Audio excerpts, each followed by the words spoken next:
এই হরি না, হরি কি দীপঙ্কর? হরি তো তোমার বন্ধু। দীপঙ্কর, দীপঙ্কর মুখস্থ করেছো? জানো না, এটা একটা বড় জিনিস। জানি না স্যার। তো জানো যে আজকে কেমিস্ট্রি ক্লাস আছে, ভাবো নিজের এই আসতে ক্লাস আছে, ভিডিও আগের গুলো দেওয়া ছিল, উচিত ছিল পড়ে আসা, দেখে আসা। জানি না স্যার, খুব সুন্দর সলিউশন। জানি না, জানো না, জানানোর ব্যবস্থা করা আছে, তারপরেও জানতে চাইছো না। এখন তো, আগে তো নোট চাইতে হতো, এই নোট দে রে তুই, এখন তো তাও ব্যবস্থা করা আছে, তারপরেও যদি না দেখো তার কি করবে? টাইম পারবে? দেখো তো কবির কত সুন্দর পড়ে এসছে। কবির মুখস্থ করেছো 30টা। কি স্যার, তোমার পার্শ্ববর্তী 30টা লোকের নাম বলো, এটাই মুখস্থ হতে দেখলাম পাড়ার। তোমার বাড়ির পাশের পর পর 30টা লোকের নাম বলতে হবে। বলতে পারবে, তাও পারবে না শিওর। এই তো, এ কে পারবে? কে কে পারবে? 1 8 2 3 4। ছেলেদের মধ্যে পারবে না? পারবে না? পারবে? ঠিক আছে, পড়ার ইচ্ছা নাই কোন রকমে এসছি স্যার, আপনার কপাল ভালো, পড়তে এসছি, আবার ফের পড়া পড়া করে আসতে হবে। কত ভালো হলে তো চাকরি পেয়ে যাবো, চাকরি পেলে আর সমস্যা, ডিউটি করো, ঝামেলা ফালতু, বাবার হোটেলে খাচ্ছি যাচ্ছি মজাতে আছি, কি ফালতু ঝামেলা নিতে যাবো? এই বলো পারবে যখন। আমি বলছি, সবগুলো বলতে হবে না, আমি বলছি। অ্যালুমিনিয়াম কত? অ্যালুমিনিয়াম, হ্যাঁ তুমি হাতে গুনে বলো। অ্যালুমিনিয়াম 12। ম্যাগনেসিয়াম কত তাহলে?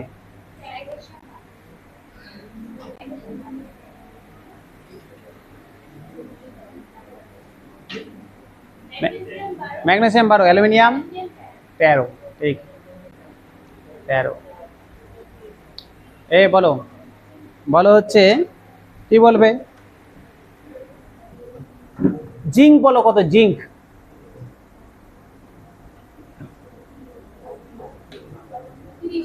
30। ঠিক। এই দেবজ্যোতি বলো, বলো কপার। কপার 26। ফেরাস কত? 28। নিকেল কত?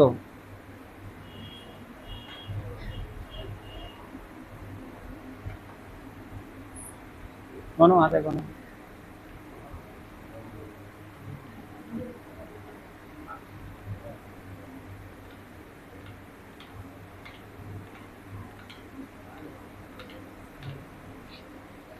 বলো না, ছেড়ে দিলাম, দম ছেড়ে দিলাম, বলো না ফালতু। বলো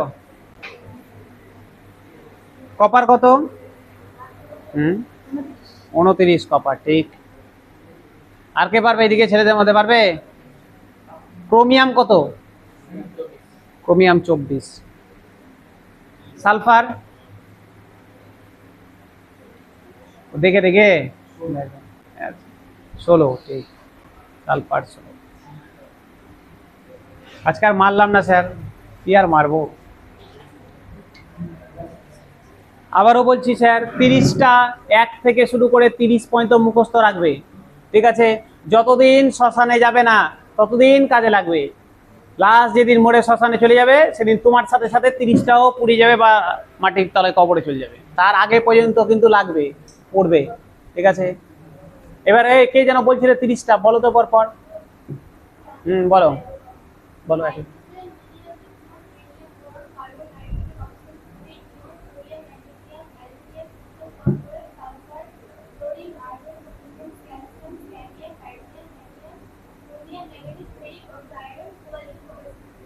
ঠিক, সুন্দর।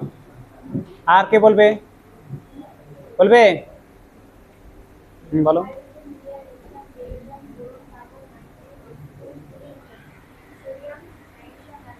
Sodium magnesium, aluminium,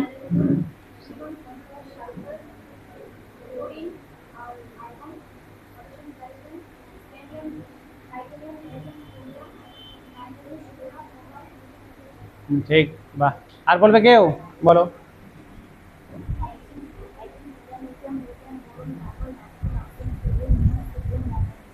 sodium, magnesium, হ্যাঁ, aluminium,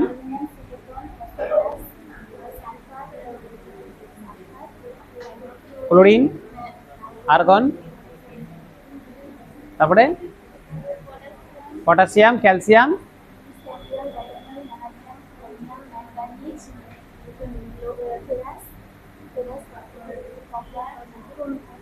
ferrous, cobalt, nickel, copper, zinc.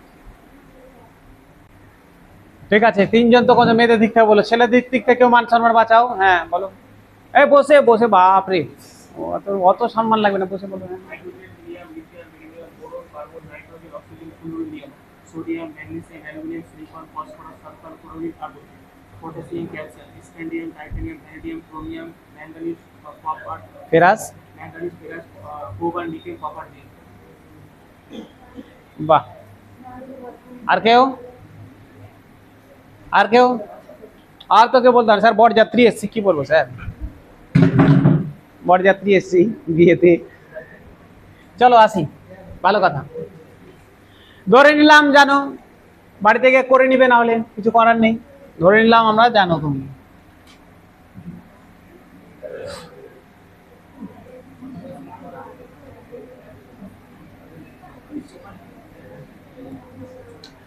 এবার আমরা এই অ্যাটমিক স্ট্রাকচার, পরমাণুর গঠন, পরমাণুর গঠনের নেক্সট পার্ট শুরু করছি।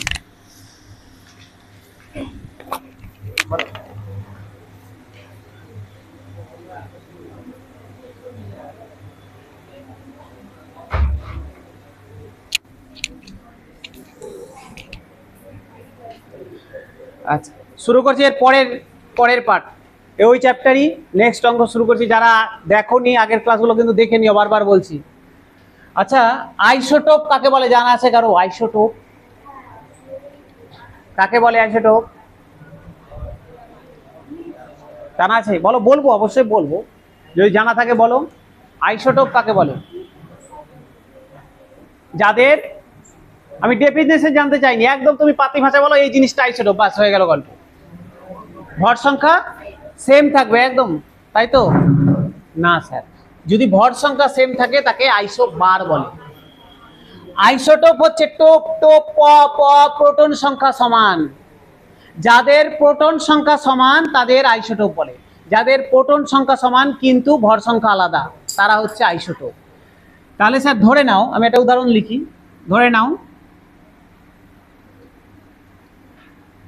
C612, C614।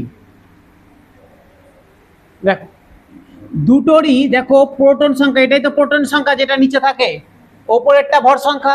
দেখো দুটোরই প্রোটন সংখ্যা সেম কিন্তু ভর সংখ্যাগুলো আলাদা। এরা হচ্ছে পরস্পরের আইসোটোপ, এ এর আইসোটোপ। নিচে সেম থাকবে, ওপরে আলাদা থাকবে, এরা পরস্পরের আইসোটোপ। তোমাকে পরীক্ষায় কোশ্চেন কেমন দিবে? তোমাকে উদাহরণ দিয়ে দিল, একদম লিখে দিল এইভাবে কোশ্চেনে, C612, C614 বলছে এদের মধ্যে নিচের কোন সম্পর্কটি সত্য? অপশন দেওয়া থাকবে, এরা পরস্পরের আইসোটোপ, এরা পরস্পরের আইসোবার, এরা পরস্পরের আইসো ইলেকট্রন, এরা পরস্পরের আইসোটোন, এভাবে অপশন দেওয়া থাকবে। তো তুমি দেখে নিলে স্যার নিচে এদের ভর সংখ্যা সেম আছে, তার মানে স্যার এরা পরস্পরের আইসোটোপ। প্রোটন, টোপ থেকে মনে রাখবা, টোপ টোপ প প প প থেকে প্রোটন, প্রোটন সংখ্যা সেম। ঠিক আছে, বোঝা গেল? আচ্ছা, এটা গেল আইসোটোপ। আইসো স্যার টোন কাকে বলে? টোন ন ন ন, তার মানে যাদের নিউটন সংখ্যা সেম। এবার নিউটন সংখ্যা কাকে বলে? আগের দিন বলেছিলাম, ভর সংখ্যা থেকে প্রোটন সংখ্যা বাদ দিলে যেটা পড়ে থাকে সেটা নিউটন সংখ্যা। তাহলে নিউটন সংখ্যা। আচ্ছা, আইসোটোপ নিয়ে আরেকটা কথা বলে দিই, তারপরে আসছি। C612 ছিল, এটা C614 ছিল। মাথায় রাখবে, আইসোটোপ সবসময় একই মৌলের হয়। আইসোটোপ সবসময় একই মৌলের হয়, মানে এখানে যদি কার্বন থাকে এখানেও কার্বনই থাকবে, কিন্তু কারণ প্রোটন সংখ্যা সেম থাকলে, যদি প্রোটন সংখ্যা সেম হয় তাহলে মৌলটাও সেম হবে। আর যেহেতু আইসোটোপের ডেফিনেশনই বলে প্রোটন সংখ্যা সেম থাকবে, সেই জন্য মৌলটাও সেম থাকবে। 6 থেকে যদি স্যার 7 হয়ে যায়, প্রোটন সংখ্যা চেঞ্জ হলে মৌলটাও চেঞ্জ হয়ে যায়। ঠিক আছে, আমার যদি প্রোটন সংখ্যা চেঞ্জ, আমি ধরে নাও কোনো একটা মৌল, আমার যদি প্রোটন সংখ্যা চেঞ্জ হয়ে যায়, আমি কিন্তু মানুষ থেকে হয়তো বিড়াল হয়ে যাব। তাহলে প্রোটন সংখ্যা কখনো চেঞ্জ হতে পারে না, প্রোটন সংখ্যা চেঞ্জ হলে মৌলটাই চেঞ্জ হয়ে যাবে। ঠিক আছে, ওই জন্য আইসোটোপ সবসময় একই মৌলের হয়। বোঝা গেল? আচ্ছা স্যার, আইসোটোন, আইসোটোন, এবার আইসোটোনে কি বললাম, যাদের নিউট্রন সংখ্যা সমান। এবার স্যার ধরে নাও আমি লিখলাম নাইট্রোজেন 7, 14, ঠিক আছে,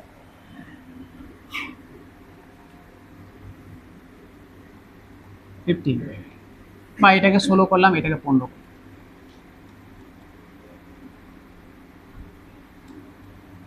দেখো বলছেন এর এর দেখো তো নিউটন সংখ্যা কত হবে। নর্মালি নাইট্রোজেনের 14 হয়, কিন্তু কিছু কিছু কেসে 15 হবে। আমি ধরলাম 7 থেকে 15, 15 থেকে 7 বাদ দিলাম, কত হবে নিউটন সংখ্যা? 8। অক্সিজেনের এর ক্ষেত্রে কত হবে? 8। তাহলে আমি প্রথমে আমাকে দিয়েছে এদের মধ্যে কি সম্পর্ক আছে, আমি বললাম এদের মধ্যে সম্পর্ক, আমার প্রথম চোখ গেল নিচের দিকে, দেখলাম আলাদা, তার মানে আইসোটোপ তো হবে না। ঠিক আছে, তারপর আমি দেখলাম ঠিক আছে, আমি ভর সংখ্যা থেকে চেঞ্জ করে দেখি, তো ভর সংখ্যা দেখলাম আলাদা আছে, তার মানে ভর সংখ্যারও গল্প নেই। এবার আমি বললাম ভর সংখ্যা থেকে এটা বাদ দিয়ে দেখি, দেখলাম 15 থেকে 7 বাদ দিলাম 8 হলো, 16 থেকে 8 বাদ দিলাম দেখলাম 8 হলো। তাহলে দুটো নিউটন সংখ্যা সেম হয়ে গেছে। নিউটন সংখ্যা যখন সেম হয়ে গেছে, তার মানে এরা হচ্ছে পরস্পরের আইসোটোপ। ঠিক আছে, তো 9 আসবে, 9 থেকে নিউটন সংখ্যা সমান। ঠিক আছে, তাহলে এরা পরস্পরের আইসোটোপ। এবার ধরো দিয়েছে আইসোবার,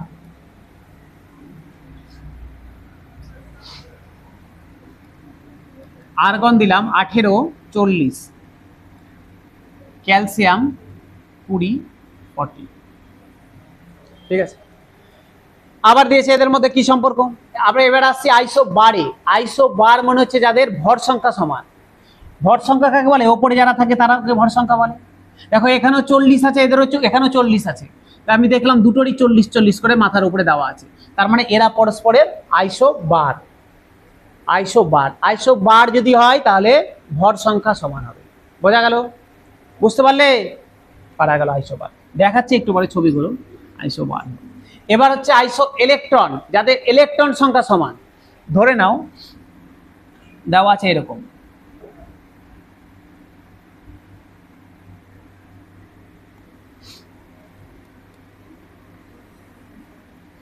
দেখো। আচ্ছা স্যার, অক্সিজেনের তো আমরা জানি 8, অক্সিজেনের নিচে 8 হয় তো জানি, তো ফ্লোরিনের 9 হয় জানি আমরা, এখনই বললাম 30টা মুখস্থ করতে।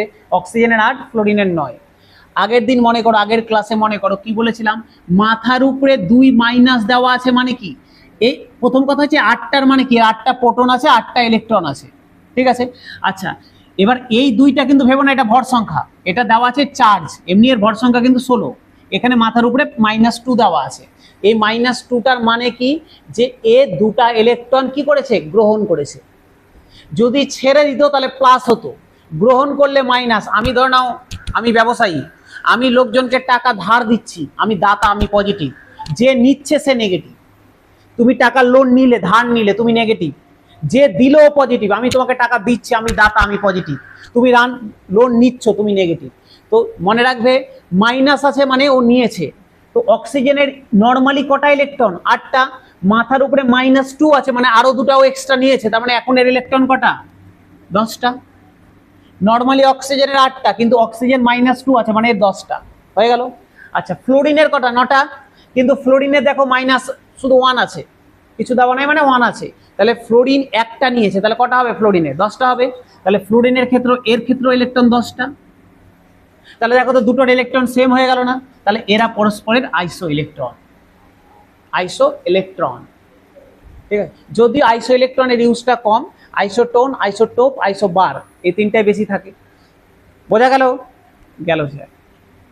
এবার এটা একটু দেখে নাও। দেখো তো এটা আইসোটোপ দেওয়া আছে, দেখো অক্সিজেন, অক্সিজেন দেখো, অক্সিজেনের দেওয়া আছে 3টারিতে, দেখো অক্সিজেনের 3টা আইসোটোপ দেওয়া আছে, এখানেও ওর প্রোটন সংখ্যা 8, এখানেও প্রোটন সংখ্যা 8, এখানেও প্রোটন সংখ্যা 8। ঠিক আছে, তিনটাতেই প্রোটন সংখ্যা সমান, কিন্তু ভর সংখ্যা দেখো, এটার ক্ষেত্রে 16, এটাতে 17, এটাতে হচ্ছে 18। বোঝা গেল? তাহলে প্রোটন সংখ্যা সমান কিন্তু ভর সংখ্যা আলাদা, এরা পরস্পরের আইসোটোপ। নিউটন কটা হবে বলো তো এটাতে? দেখো নিউটন কটা হবে? 8টা হবে। 16 - 8 করলে 8টা হবে। এই ক্ষেত্রে নিউটন কটা হবে? 17 - 8 করলে 9টা হবে। এই ক্ষেত্রে কটা হবে স্যার? 10টা হবে। বোঝা গেল? গেল। তাহলে এরা পরস্পরের কি হবে? এরা পরস্পরের আইসোটোপ। এরা পরস্পরের আইসোটোপ। ঠিক আছে, যে সমস্ত মৌলের অণুগুলির পারমাণবিক সংখ্যা সমান থাকে কিন্তু তাদের ভর সংখ্যা আলাদা থাকে, তারা হচ্ছে পরস্পরের আইসোটোপ। আচ্ছা, আইসোটোপ নিয়ে একটা ইনফরমেশন আছে, এটা দিয়ে দিই। বলছে হাইড্রোজেন, বলছে হাইড্রোজেন একমাত্র এমন একটা মৌল, হাইড্রোজেন এমন একমাত্র, গোটা যতগুলো আমাদের পৃথিবীতে মৌল আছে তার মধ্যে হাইড্রোজেনই একমাত্র এমন একটা মৌল যার 3টা আইসোটোপ আছে এবং 3টা আইসোটোপের আলাদা আলাদা নাম আছে। অন্য মৌলের আইসোটোপের নাম নাই। এই হাইড্রোজেনই একমাত্র মৌল যার 3টা আইসোটোপের আলাদা আলাদা নাম আছে। দেখো H11, এটা নর্মাল হাইড্রোজেন যেটা আমরা দেখতে পাই, H11। ঠিক আছে, এটার নাম হচ্ছে প্রোটিয়াম। H12, এটার নাম হচ্ছে ডিউটেরিয়াম। H13, এটার নাম হচ্ছে ট্রিটিয়াম। হাইড্রোজেনের 3টা আইসোটোপের 3টা আলাদা আলাদা নাম আছে। H11 যেটা নর্মাল হাইড্রোজেন, যেটা আমরা সচরাচর দেখতে পাই, মানে দেখতে তো কিছুই পাই না, যেটা আমাদের ঘুরে বেড়াচ্ছে, প্রোটিয়াম। ঠিক আছে, H12, H12, তাহলে এটা হচ্ছে ডিউটেরিয়াম, আর হচ্ছে H13 ট্রিটিয়াম। বোঝা গেল? হাইড্রোজেন তোমার মাথায় রাখবে, হাইড্রোজেন গোটা পৃথিবীর মধ্যে একমাত্র মৌল যার 3টা আইসোটোপের আলাদা আলাদা নামকরণ করা হয়েছে। এবার স্যার এটাও মাথায় রাখবে, যদিও আমরা তেজস্ক্রিয়তা চ্যাপ্টার যখন আমরা রেডিও অ্যাক্টিভিটি পড়বো দেখব ওখানে আছে, তাও বলে দিই। এই যে হাইড্রোজেনের এই একটা আইসোটোপ, এই একটা আইসোটোপ, এই আইসোটোপটা রেডিও অ্যাক্টিভ, তেজস্ক্রিয়।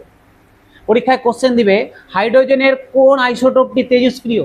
এই আইসোটোপটা H13 ট্রিটিয়াম, এটা তেজস্ক্রিয়, এখান থেকে রেডিয়েশন বেরায়, এগুলো তেজস্ক্রিয় না। এবার স্যার কেন তেজস্ক্রিয়? কেন তেজস্ক্রিয় বলি, কেন তেজস্ক্রিয়, যদিও এই চ্যাপ্টারের কাজ না এটা। আচ্ছা একটা জিনিস বলো তো, এই হাইড্রোজেনের ক্ষেত্রে এন এর মান কত? এন, আচ্ছা প্রথম থেকে এটা থেকে বলি, এই হাইড্রোজেনের ক্ষেত্রে এন এর মান কত? এই এন এন নিউট্রন কটা আছে? 0 0। দেখো এক এক নিউটন মানে কি? এটা থেকে এটা বাদ দিব, তো ভর সংখ্যা থেকে এটা বাদ দিব, তাহলে H11 এর ক্ষেত্রে নিউটন কটা হবে? এটা থেকে এটা বাদ দিলে তো 0 হবে। তাহলে হাইড্রোজেনের কিন্তু কোনো নিউটন থাকে না, নর্মাল যেটা হাইড্রোজেন এর কোনো নিউটন থাকে না, নিউটন সংখ্যা 0। এটাও হাইড্রোজেনের একটা বৈশিষ্ট্য, হাইড্রোজেনের এটাও একটা বৈশিষ্ট্য যে ওর নিউটন সংখ্যা 0। তাহলে এটা হচ্ছে 0, আমি নিউটন সংখ্যাগুলো লিখছি, এর 0। আচ্ছা এটার ক্ষেত্রে নিউটন সংখ্যা কত? H12 এর ক্ষেত্রে, এর ক্ষেত্রে নিউটন সংখ্যা হচ্ছে 1। আচ্ছা এটার ক্ষেত্রে নিউটন সংখ্যা H13 এর ক্ষেত্রে, এর ক্ষেত্রে নিউটন সংখ্যা হচ্ছে 2। বলছে সেই সমস্ত মৌলকে তেজস্ক্রিয় মৌল বলে, সেই সমস্ত মৌলকে তেজস্ক্রিয় মৌল বলে যাদের N/P এর মান, যাদের ক্ষেত্রে N/P এর মান গ্রেটার দেন 1.5। আমি একটা রাফ হিসাব ধরলাম 1.5, নর্মালি 1.54 হয়, 1.5 ধরে চলছি, 1.5। এবার স্যার দেখো তো এই হাইড্রোজেনটার, প্রথমে আমি এটার ক্ষেত্রে বলছি, এই হাইড্রোজেনটার যদি আমি N/P বের করি, N মানে কি স্যার? N মানে নিউটন সংখ্যা, P মানে প্রোটন সংখ্যা। এর ক্ষেত্রে নিউটন সংখ্যা কত? 0, প্রোটন সংখ্যা কত? 1। তাহলে 0/1 করলে কত হবে? 0, 0 হবে তো 0। তাহলে এটা কি 1.5 এর থেকে বড় হলো? হলো না। যদি 1.5 এর থেকে বড় হয়ে যায় তাহলে ওটা তেজস্ক্রিয়, হলো না, তার মানে এটা তেজস্ক্রিয় না। যদি এটা বের করতাম তাহলে কত হতো? N মানে 1, P মানেও 1, 1/1, তার মানে কেটে 1 হতো, এটাও তেজস্ক্রিয় না। কিন্তু যদি এটার বের করতাম, দেখো 2/1, 2 হয়ে গেল, 2 হয়ে গেল, মানে এটা হয়ে গেল তেজস্ক্রিয়। ঠিক আছে, তাহলে হাইড্রোজেনের এই 3 নাম্বার যেটা আইসোটোপ রয়েছে ট্রিটিয়াম, এটা হচ্ছে তেজস্ক্রিয় এলিমেন্ট। ঠিক আছে, বোঝা গেল? বোঝা গেল স্যার? তাহলে হাইড্রোজেনের 3টা আইসোটোপ দেখা যায়, 3টা আলাদা আলাদা নাম আছে, তার মধ্যে প্রথম যে আইসোটোপ তার কোনো নিউট্রন নেই, আর 3 নাম্বার যেটা আইসোটোপ রয়েছে সেটা হচ্ছে গিয়ে তোমার তেজস্ক্রিয়। লিখাই আছে দেখো, যদি বলে সব থেকে বেশি আইসোটোপ কোন মৌলের আছে, পোলোনিয়ামের আছে, সব থেকে বেশি আইসোটোপ আছে পোলোনিয়ামের। আইসোবার, যে সমস্ত মৌলের অণুগুলির ভর সংখ্যা একই থাকে কিন্তু পারমাণবিক সংখ্যা আলাদা থাকে তাদের আইসোবার বলে, একটু আগে বললাম আইসোবার। ভর সংখ্যা একই থাকে, দেখো আর্গন 1840, কে 1940, ক্যালসিয়াম 2040, সবাই পরস্পরের আইসোবার। ঠিক আছে, ঠিক আছে, ঠিক আছে। আইসোটোন, যাদের নিউটন সংখ্যা সেম থাকে তার আইসোটোন দেখো, এসআই 1430, পি 1531, সালফার 1632। বাদ দাও, 14 থেকে 30 থেকে 14 বাদ 16, 31 থেকে 15 বাদ 16, 32 থেকে 16 বাদ 16, তাহলে সবার 16 16 করে আছে, তাহলে নিউটন সংখ্যা সমান, এরা হচ্ছে পরস্পরের আইসোটোপ। আইসো ইলেকট্রন দেখো, অক্সিজেন 2-, ফ্লোরিন মাইনাস, নিয়ন, নিয়নের কত দেখো 8 ছিল, 2টা মাইনাস করেছি, 2টা মাইনাস, 2 মাইনাস মানে কি 2টা নিয়েছে, তাহলে 10 হয়ে গেছে। ফ্লোরিনের 9, একটা নিয়েছে, 10 হয়ে গেছে। নিয়নের তো নিজেই 10, সোডিয়ামের 11 প্লাস আছে মানে একটা ছেড়েছে, একটা ছেড়েছে তার মানে এও 10 হয়ে গেছে। ম্যাগনেসিয়ামের 12, 2টা ছেড়ে দিয়েছে তার মানে এও 10 হয়ে গেছে, তার মানে এরা সবাই পরস্পরের আইসো ইলেকট্রন। ঠিক আছে, ঠিক আছে, ঠিক আছে স্যার। এবার আসি পারমাণবিক ভর। দেখো, পারমাণবিক ভর বলতে কি বোঝায়, কোনো একটা মৌলের পরমাণু, আমি তো পরমাণুকে ওজন করতে হবে, ওর ওজন কত, ওজন কোনো তো মেজারমেন্ট হবে। বলছে একটা মৌলের তারাজু পাল্লাতে তো ওজন করা যাবে না, ধরুন আমি একটা পরমাণুর একটা মৌলকে নিয়ে আসলাম, একটা কার্বনের বা একটা অক্সিজেনের, আমি একটা মৌলকে মাপছি, এর ওজন কত, তারাজু পাল্লাতে বসাও, এদিকে একটা অক্সিজেন এদিকে বাটখারা, মাপতে পারবে না। তাই নিঃসন্দেহে এদের মাপার অন্য একটা পদ্ধতি আছে। বলছে কি পদ্ধতি আছে, C12, দেখো C12, এই যে কার্বনের অনেকগুলো ভ্যারাইটি আছে, C12, C14, অনেকগুলো ভ্যারাইটি আছে, তার মধ্যে যে C12 যে অণুটা সেটাকে স্ট্যান্ডার্ড ধরা হয়েছে। বলছে ওর সাপেক্ষে সবাইকে মেজারমেন্ট করা হবে। বলছে অন্য একটা, আমি ধরুন একটা অক্সিজেনের একটা মৌলকে মাপবো, ওর ভর কত, বলছে ওই মৌলটা এই C12 একটা মৌলের তুলনায় যত গুণ ভারী সেটা হচ্ছে ওর পারমাণবিক ভর। বোঝাতে পারলাম কি জিনিস, আমি C12কে একটা স্ট্যান্ডার্ড ধরে নিয়েছি, বাটখারা লাগবে তো, বাটখারাটা C12 একটা মৌল, বলছে এর তুলনায় অন্যগুলো যতটা ভারী বা কম সেটা হচ্ছে ওই মৌলটার আণবিক ভর। এর তুলনায় ধরেন একটা 3 গুণ ভারী, তাহলে এর 3, ওটা 5 গুণ ভারী 5, বোঝা গেল। C12 একটি অণুর তুলনায় অন্যগুলো যতটা ভারী হবে সেটাই হচ্ছে তার আণবিক ভর। দেখো লেখা আছে, ওর 1/12 অংশের তুলনায়, C12 1/12 অংশ, C12 1/12 তুলনায় যতক্ষণ ভারী।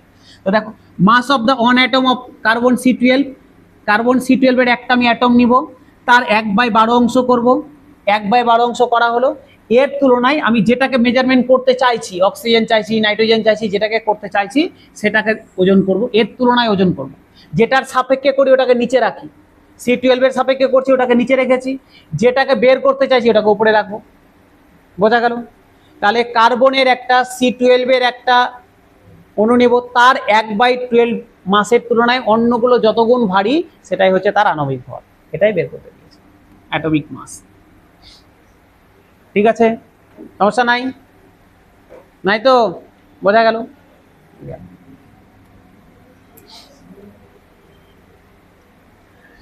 আসি বারবেরির নিয়মে, চলো বারবেরির নিয়মে আসি।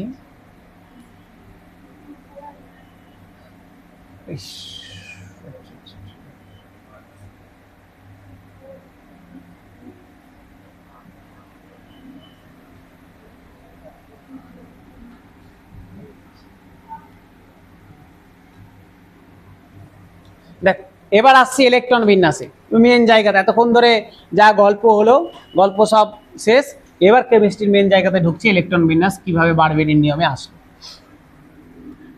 বারবেরি বলে একজন বিজ্ঞানী ছিলেন, তিনি প্রথম ইলেকট্রন বিন্যাস করলেন যে একটা পরমাণুকে কিভাবে সাজানো যায়, একটা পরমাণুর ইলেকট্রনগুলোকে কিভাবে সাজানো যায় সেটাকে সাজাতে হবে। এবার স্যার বললাম, স্যার মনে করো তো যখন প্রথম পড়ায় কি বলেছিলাম যে এই যে এটা যদি নিউক্লিয়াস হয়, নিউক্লিয়াসের ভিতরে প্রোটন আর নিউট্রন রয়েছে। ওই যে মনে করো রাদারফোর্ডের পরীক্ষা, ভিতরে প্রোটন নিউট্রন আছে, আর ইলেকট্রনগুলো বাইরে ঘুরে বেড়াচ্ছে।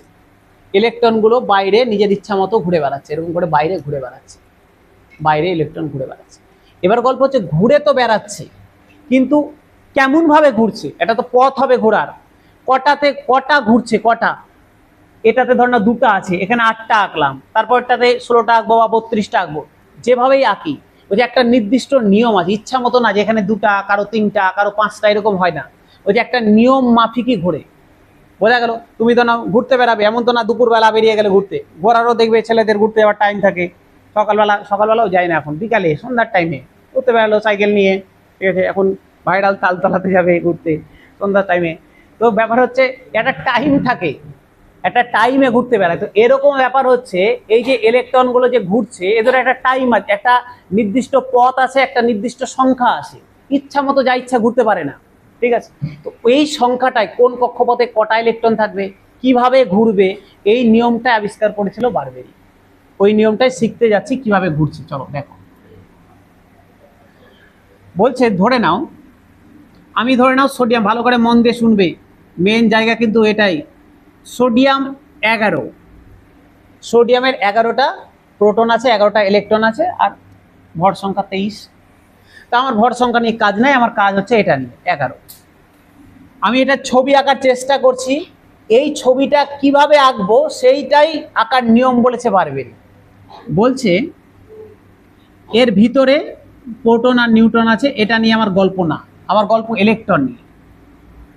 বলছে এটা প্রথম যদি কক্ষপথ হয়, এর প্রথম কক্ষপথে 2টা ইলেকট্রন থাকবে, পরের কক্ষপথে 8টা ইলেকট্রন থাকবে, 1 2 3 4 5 6 7 8টা। আর 3 নম্বর কক্ষপথে, এর 3 নম্বর কক্ষপথে কটা থাকবে? 1টা থাকবে।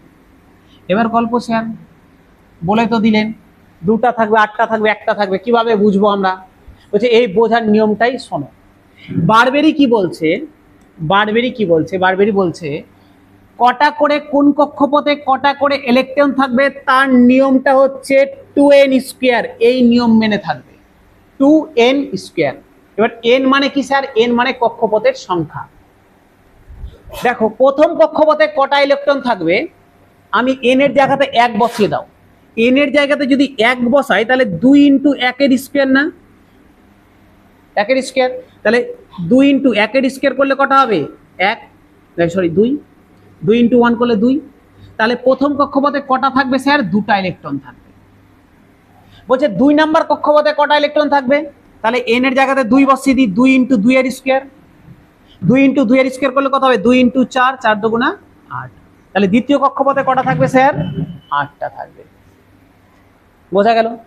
3 নাম্বার কক্ষপথে আসি, 2 × 3 এর স্কয়ার, 2 × 3 এর স্কয়ার কটা থাকবে? তাহলে 2 × 3 এর স্কয়ার করলে কত হবে? 9, 9 দুগুণা 18টা থাকবে। যদি বলতাম 4 নাম্বার কক্ষপথে কটা থাকবে, তাহলে 2 × 4 এর স্কয়ার, তাহলে 2 × 16, 32টা থাকবে। বোঝা গেল? বোঝা গেল? তাহলে ভাবো এখন পর্যন্ত কি দাঁড়ালো, একদম মুখস্থ রাখবে স্যার। প্রথম কক্ষপথে ম্যাক্সিমাম কটা ইলেকট্রন থাকতে পারে? 2টা। দ্বিতীয় কক্ষপথে কটা থাকতে পারে? 8টা। 3 নম্বরে 18টা, 4 নম্বরে 32টা। এটাই থাকার নিয়ম।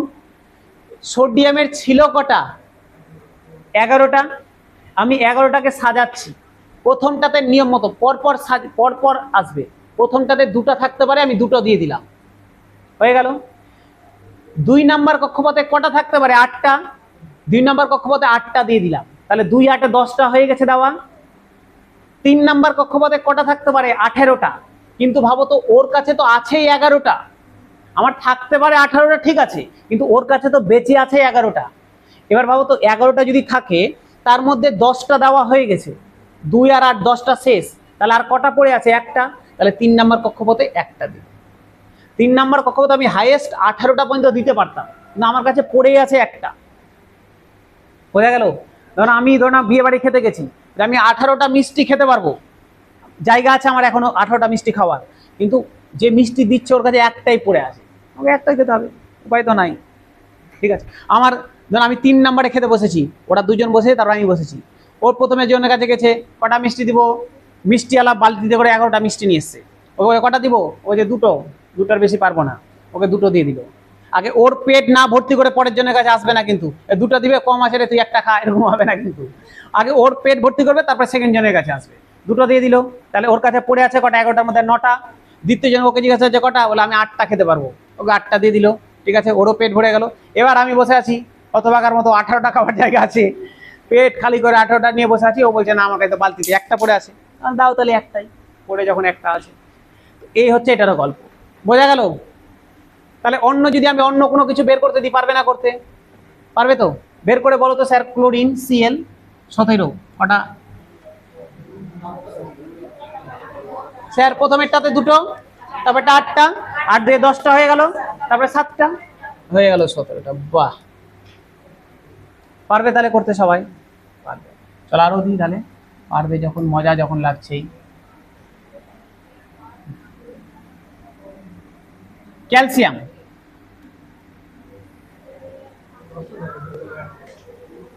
বলো। 2, 8, এটা 2 8 10 আর 10 20, কে যে হবে এটা? বলো হ্যাঁ না, হাসছে হবে। দেখো ঠিক আছে, হিসাব মতো তো তাই হওয়া উচিত ছিল, 2 8 10 20, তাই তো হওয়া উচিত ছিল। কিন্তু বারবেরি বলছে না, এটা হবে না। কেন হবে না? বলছে এখানে একটা ফ্যাংরা আছে। কি ফ্যাংরা আছে দেখো। বারবেরি বলছে আমি যে সূত্র দিয়েছি 2n², এই সূত্র মেনেই যাবে, কিন্তু শেষ কক্ষপথে কখনো 8টার বেশি ইলেকট্রন থাকতে পারে না। শেষ কক্ষপথে কখনো 8টার বেশি ইলেকট্রন থাকতে পারে না, মানে ভালো করে বুঝবে। এখানে আবার লিখছি আমি, প্রথম কক্ষপথে কটা ইলেকট্রন থাকতে পারে? ম্যাক্সিমাম 2টা। দ্বিতীয়টাতে কটা? 8টা। 3 নম্বরটাতে কটা? 18টা। 4 নম্বরটাতে কটা? 4 নম্বরটাতে স্যার 32টা। এটা পারে, ঠিক আছে, পারে।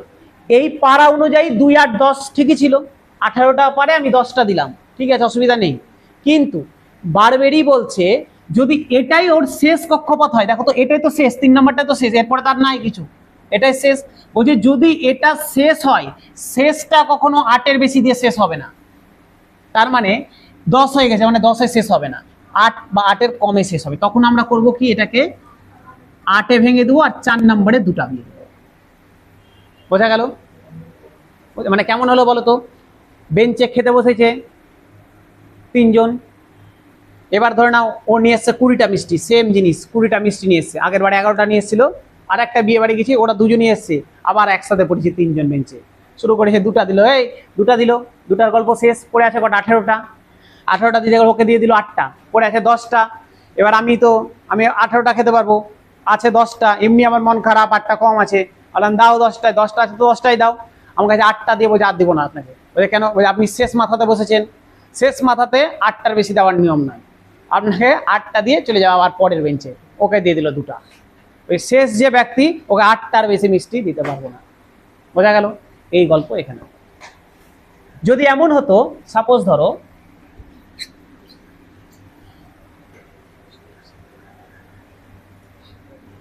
এরকম হলো, জিঙ্ক আছে, জিঙ্ক 30। দেখো এ প্রথমে 2টো নিবে, তারপরে 8টা নিবে, 10টা, তারপরে 18টা, 28টা, তারপরে দেখো 2টা। দেখো এখানে কিন্তু 18টা নিল, কারণ এর 4 নম্বর কক্ষপথ আছে। লাস্টেরটাতে কখনো 8টার বেশি হতে পারে না। বোঝা গেল? এটা কখনো 8কে ক্রস করবে না। এই ক্ষেত্রে দেখো, যেহেতু 4 নম্বর কক্ষপথ ছিল, ওই জন্য 3 নম্বরটাও 18টা পর্যন্ত নিতে পেরেছে, ঠিক আছে। আবার যদি এটা এমন হতো যে ধরে নাও এখানে 30-এর জায়গাতে ধরে নাও এরকম আছে, সাপোজ ধরো কোনো একটা এক্স মৌল আছে যার ধরে নাও 40, তাহলে তখন কি হবে দেখো তো, 28টা হয়ে গেছে, তার মানে এটা 4 নম্বর কক্ষপথে 32টা নিতে পারে, তো তাহলে হিসাব মতো এই 12টা নিতে পারবে, 12টা। কিন্তু আবার দেখো এটা শেষ কক্ষপথ 8-এর বেশি হয়ে গেছে, তার মানে আবার তখন এখানে 8 12 যাবে না, তখন এখানে 8 হয়ে যাবে আর 4 হয়ে যাবে। বোঝা গেল? বোঝা গেল? সমস্যা কারো নাই তো? না, বাহ, না থাকলেই ভালো। তাহলে বারবেরির নিয়ম একদম ক্লিয়ার হয়ে গেছে, পারবে করতে? পরীক্ষা দিলে স্যার হা করে বসে থাকি জানা, কিন্তু পরীক্ষা একদম সুন্দর সুন্দর ছোট ছোট 1 নম্বরের কোশ্চেন দিবে। সোডিয়াম 1123 এর ইলেকট্রন বিন্যাস করো, দিবে এর দ্বিতীয় কক্ষপথে কটা ইলেকট্রন আছে, পট করে বুঝিয়ে গেলে স্যার 2টা, তারপরে 8টা আছে। 3 নম্বর কক্ষপথে কটা আছে, 1টা আছে। প্রথম কক্ষপথে কটা আছে, 2টা আছে। ঠিক আছে, ঠিক আছে।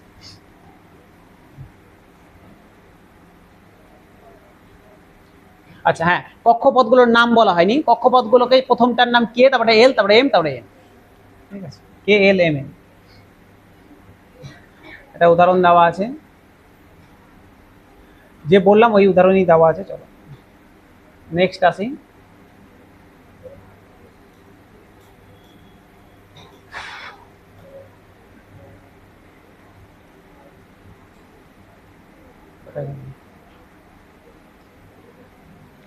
আচ্ছা এবার আসি সাব অরবিটে আসি। দেখো ভালো করে বোঝো স্যার, তাকাও এদিকে। অরবিট গুলো বুঝে গেলাম, কক্ষপথ সম্পর্কে ধ্যান হয়ে গেল। এবার সাব অরবিটে আসি, উপকক্ষপথে আসি। উপকক্ষপথে আসি বলছে আমাদের 4টা উপকক্ষপথ আছে, ভালো করে বুঝবে। এস পি ডি এফ 4টা উপকক্ষপথ আছে, 4টা উপকক্ষপথ আছে, এস পি ডি আর এফ। একদম মুখস্থ রাখবে 4টার কোনটাতে কটা ম্যাক্সিমাম ইলেকট্রন থাকতে পারে। এসে ভালো করে বোঝো স্যার, এটার উপরে বেস করে আমরা আব্বাও শিখবো একটু পরে। এস কক্ষপথে 2টো ইলেকট্রন থাকতে পারে ম্যাক্সিমাম, কক্ষপথ না সরি উপকক্ষপথে। পিতে 6টা থাকতে পারে, ডিতে 10টা থাকতে পারে, এফে 14টা থাকতে পারে।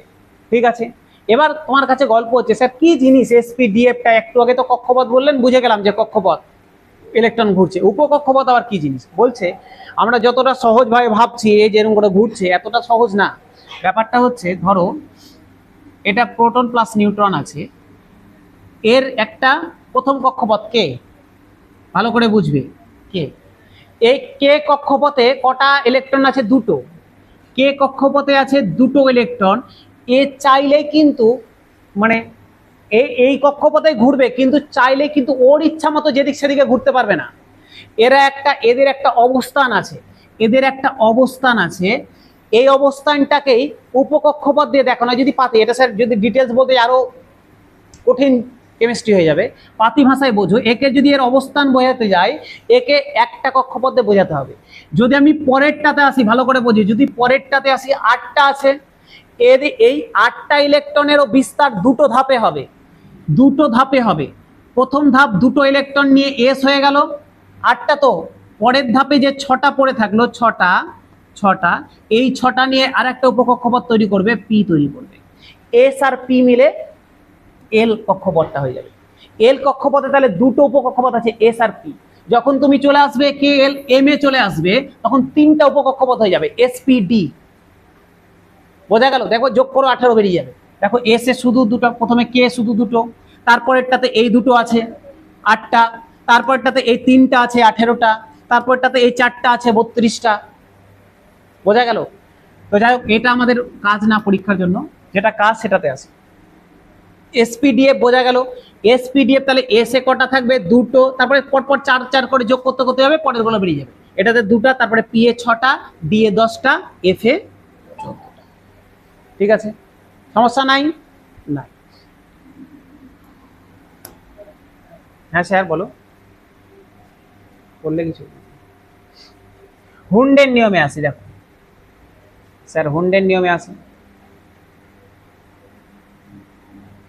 হুন্ডের নিয়মে আসি। হুন্ড কি বলছে এখানে পরে আসছে, আগে এদিকে দেখে নাও। হুন্ড কি বলছে এবার, বলছে স্যার হুন্ড আবার কোথা থেকে চলে আসলো। এই এসপিডিএফ, এই যে 4টা উপকক্ষপথ আছে, এই উপকক্ষপথে কোন ইলেকট্রন কিভাবে তাকিয়ে থাকবে। দেখো আমি বললাম যে আমরা দুজন একসাথে, প্রথম কথা বললাম একটা কক্ষপথে 2টো ইলেকট্রন থাকবে, প্রথম কক্ষপথে 2টো থাকবে, বুঝে গেলাম। দ্বিতীয় কক্ষপথে 8টা থাকবে। এবার 8টা কোন কোন অবস্থানে থাকবে তার জন্য উপকক্ষপথ তৈরি করা হলো, যে 2টো একসাথে থাকলো, তারপরে 6টা পি নাম্বার নিয়ে আলাদা থাকলো, বুঝে গেলাম। এবার গল্প, 2টো যে একসাথে আছে, এই 2টো কি একই রকম ভাবে আছে, না একটা মাথা উপরে আর একটা শীর্ষাসন করে, মাথা নিচে পা উপরে করে আছে। বলছে এটা বোঝার জন্য হুন্ড একটা নিয়ম নিয়ে আসলো। কি বললো, ভালো করে হুন্ডের নিয়ম শেখো। বলছে প্রথমে আমি আগে এস দিয়ে বলি। বলছে এস উপকক্ষপথে দুটো ইলেকট্রন থাকতে পারে। বলছে দুটো ইলেকট্রনের জন্য একটা করে ঘর বরাদ্দ করা হয়েছে, দুটোর জন্য একটা করে ঘর। ঠিক আছে, এবার স্যার কাপেল রুম একটা করে, দুজন একটা ঘরে দুজন, দুজনের বেশি হবে না কিন্তু। এই এসে কটা ইলেকট্রন থাকতে পারে? দুটো। বলছে দুটো ইলেকট্রন কিভাবে থাকবে? একটা সোজা মনে, একটা উল্টা মনে। এবার স্যার চিহ্নটাকে এভাবেই দেখানো হয়, একটা সোজা মানে হাফ তীর চিহ্ন দিবে উপরের দিকে, আর একটা হাফ দিবে নিচের দিকে। এটা মানে এইদিকে মুখ করে আছে, এটা এইদিকে মুখ করে আছে। হয়ে গেল এস। পি, পি উপকক্ষপথে কটা ইলেকট্রন থাকতে পারে? 6টা। তাহলে ঘর কটা হবে বলো তো? 3টা ঘর হবে না? দুটা ইলেকট্রনের জন্য যদি একটা ঘর হয়, তাহলে 6টা ইলেকট্রনের জন্য 3টা ঘর হবে। তাহলে পি উপকক্ষপথে কক্ষের সংখ্যা কটা হবে? 3টা হবে। তাহলে 3টা কক্ষ দিলাম, 1 2 3। এবার ভালো করে শোনো, এই যে 6টা ইলেকট্রন, 6টা ইলেকট্রন কিভাবে বসাবো? তুমি বললে স্যার এইভাবে প্রথমে দুটো, তারপরে দুটো, তারপরে দুটো বসিয়ে দিলাম, 6টা হয়ে গেল। হ্যাঁ হয়ে তো গেল, কিন্তু নিয়ম এটা না। নিয়ম বলছে, নিয়ম কি বলছে ভালো করে বোঝো। নিয়ম বলছে, নিয়ম বলছে তোমার 6টার জন্য 3টা ঘর তো থাকবেই, 3টা ঘর তো থাকবেই, কিন্তু বসানোর নিয়ম হচ্ছে প্রথমে আগে একটা করে সোজা বসে যাবে, ঠিক আছে, তারপরে একটা করে যটা বাজবে প্রথম থেকে দিতে থাকবে। এখানে 6টা মিলে গেছে বলে আমার আগেরটার এটা সেম। কিন্তু যদি কারো এরকম হতো 4টা আছে, 4টা বা 5টা আছে, ধরো না বললাম, আচ্ছা আসি ইলেকট্রন বিন্যাস আসছি তখন দেখাচ্ছি, এখন বললে বুঝতে পারবেন। আচ্ছা পি এর জন্য এটা হয়ে গেল। ডি এ আসি, ডি এ ম্যাক্সিমাম কটা থাকতে পারে? 10টা। তাহলে 10টা থাকতে পারলে ঘর কটা থাকবে? 5টা। তাহলে এর কক্ষ হবে 5টা, একই রকম ভাবে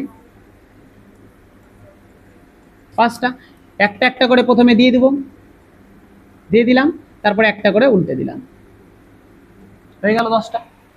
ঠিক আছে, দিয়ে 10টা। একই রকম ভাবে এফ এ 14টা, 7টা ঘর থাকবে, 14টা। বোঝা গেল?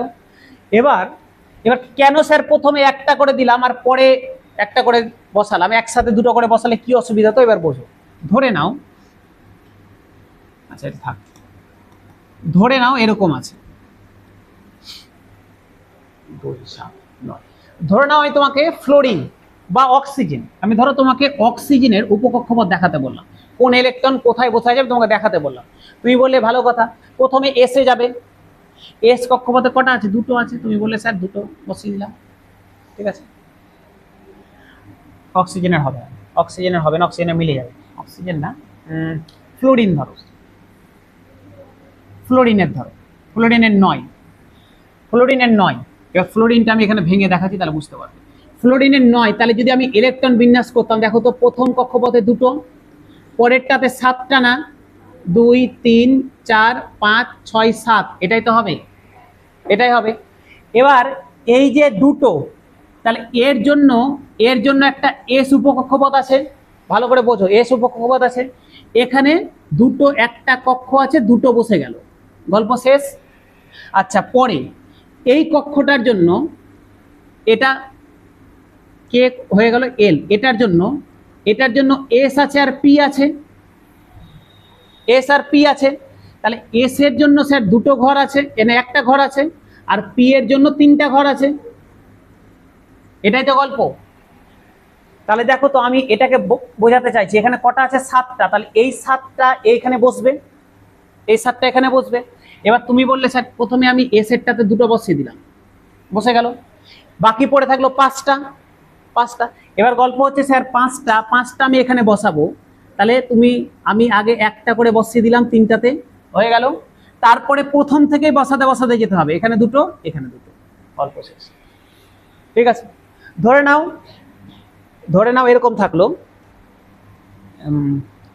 ধরে নাও অক্সিজেন যদি থাকতো, তাহলে স্যার এখানে 6টা থাকতো,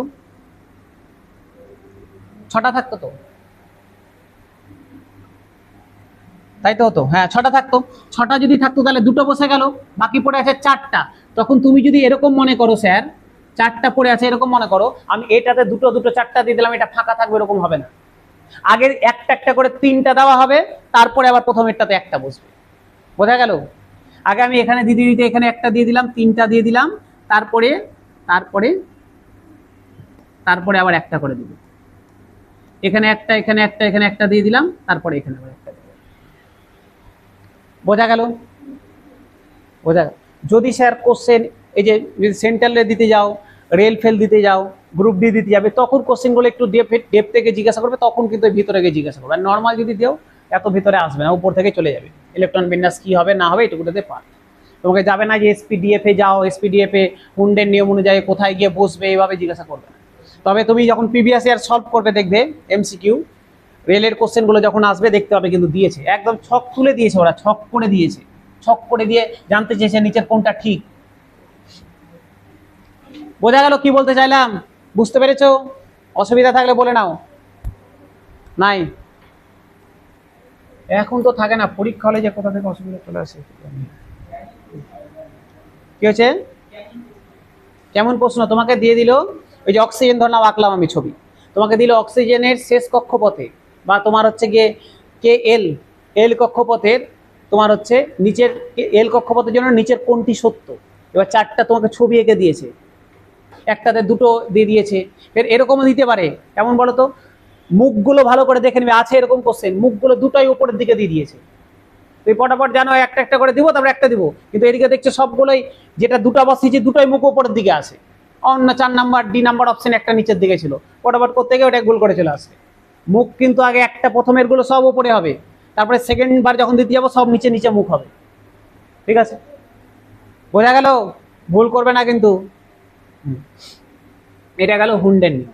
এবার গল্প হচ্ছে স্যার এখান থেকে যখন এবার কেমিস্ট্রি আরেকটু এগালো, বলছে এই হুন্ডের নিয়মে সব অঙ্ক মিলতে, মানে সব ইলেকট্রন বিন্যাস মিলতে চায় না, মানে সরি হুন্ডে বলছি বারবেরির নিয়মে। আমরা বারবেরি দিয়ে ইলেকট্রন বিন্যাস শিখলাম তো 2n² দিয়ে, বলছে ওটা দিয়ে সবগুলো মিলতে চায় না। তাহলে কি অসুবিধা হয়? বলছে মোটামুটি একটু, মোটামুটি 20-22 পর্যন্ত মিলে যায়, তারপরে গিয়ে আর মেলে না, সবগুলো মেলে না। তো যেহেতু সবগুলো মেলে না, পরে আরেকজন বিজ্ঞানী আসলেন যার নাম আব্বাও, উনি আরেকটা ইলেকট্রন বিন্যাসের নিয়ম নিয়ে আসলেন। আমরা এখন হুন্ডের নিয়ম শিখলাম, হুন্ড বলছি, বারবার হুন্ড বলছি, এই বারবেরির নিয়ম শিখলাম। পরে আব্বাও আরেকটা ইলেকট্রন বিন্যাসের নিয়ম নিয়ে আসলো, যেটা আব্বাওয়ের নিয়ম নামে পরিচিত, ওটাও পড়বো, তবে আজকে আর পড়বো না, পরের দিন পড়বো। ঠিক আছে? বুঝতে পারলে এই পর্যন্ত? ঠিক আছে।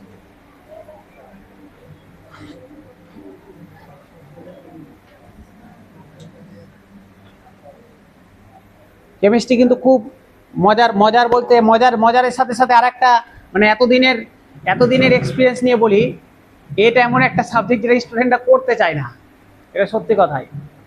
মানে আগে সবাই ভাবে কেমিস্ট্রি অনেক কঠিন, পারবো না, কেমিস্ট্রি বাদ দিয়ে পরীক্ষা দিব, ওই একটা তো কোশ্চেন দিবে, তা কেমিস্ট্রি পড়বো না, কেমিস্ট্রি বাদ দিয়ে পরীক্ষা দিব। কেমিস্ট্রি খুব মজার, তোমাদের সব লাগে না, আমাদের কম্পিটিটিভ লাইনে কেমিস্ট্রি সব চ্যাপ্টার থেকে কোশ্চেন আসে না, বেছে বেছে কিছু চ্যাপ্টার থেকে আসে, ওই বেছে বেছে চ্যাপ্টারগুলো করে নিবে। ঠিক আছে? সোজা মজার জিনিস, যেমন মজা, এরকম মজা পেলে এরকমই গোটা কেমিস্ট্রি এরকমই আছে।